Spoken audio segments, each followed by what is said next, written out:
record a message for you to help you get settled in on your first night. I actually worked in that office before you. I'm finishing up my last week now, as a matter of fact, so I know it can be a bit overwhelming, but I'm here to tell you there's nothing to worry about. You'll be fine. So let's just focus on getting you through your first week, okay? Let's see. First, there's an introductory greeting from the company that I'm supposed to read. It's kind of a legal thing, you know. Welcome to Freddy Fazbear's Pizza, a magical place for kids and grown-ups alike, where fantasy and fun come to life. Fazbear Entertainment is not responsible for damage to property or person. Upon discovering that damage or death has occurred, a missing person report will be filed within 90 days or as soon as property and premises have been thoroughly cleaned and bleached and the carpets have been replaced. Blah, blah, blah. Now, that might sound bad, I know, but there's really nothing to worry about. The animatronic characters here do get a bit quirky at night, but do I blame them? No. If I were forced to sing those same stupid songs for 20 years and I never got a bath, I'd probably be a bit irritable at night too. So remember, these characters hold a special place in the hearts of children and we need to show them a little respect, right? Okay. So just be aware, the characters do tend to wander a bit. They're left in some kind of free roaming mode at night. Something about their servos locking up if they get turned off for too long. They used to be allowed to walk around during the day too, but then there was the bite of 87. Yeah, it's amazing that the human body can live without the frontal lobe, you know?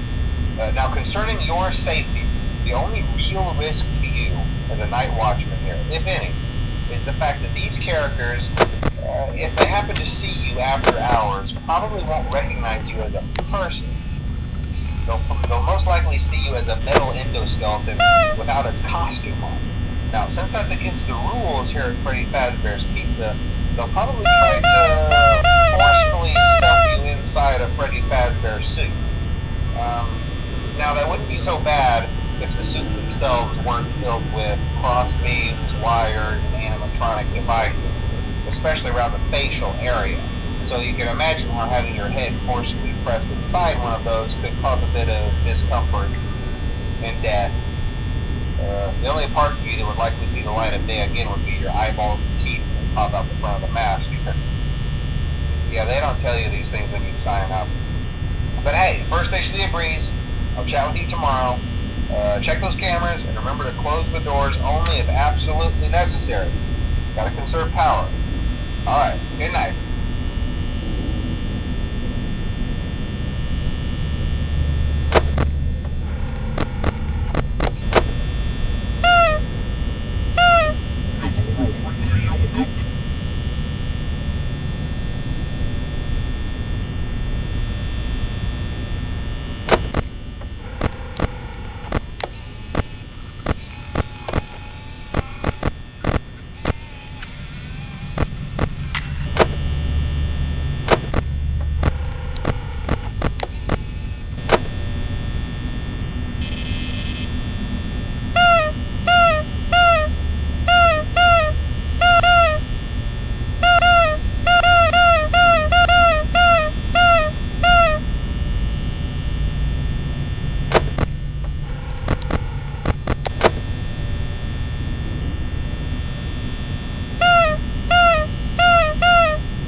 since Freddy and his friends tend to become more active as the week progresses, it might be a good idea to peek at those cameras while I talk, just to make sure everyone's in their proper place, you know. Interestingly enough, Freddy himself doesn't come off stage very often.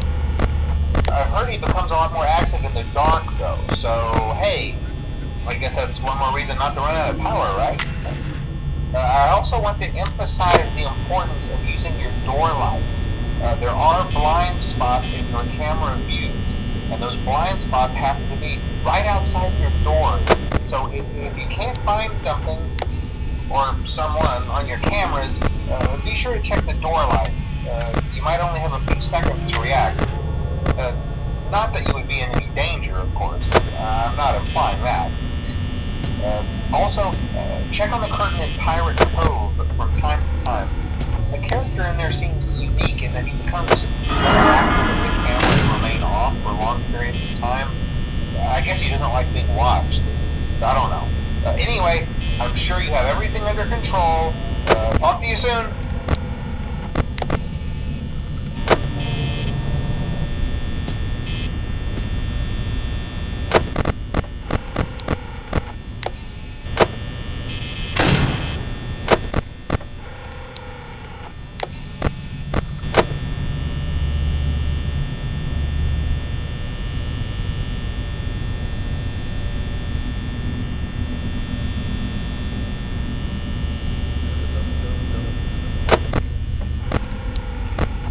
Dum dum dum dum dum dum dum dum dum dum dum dum.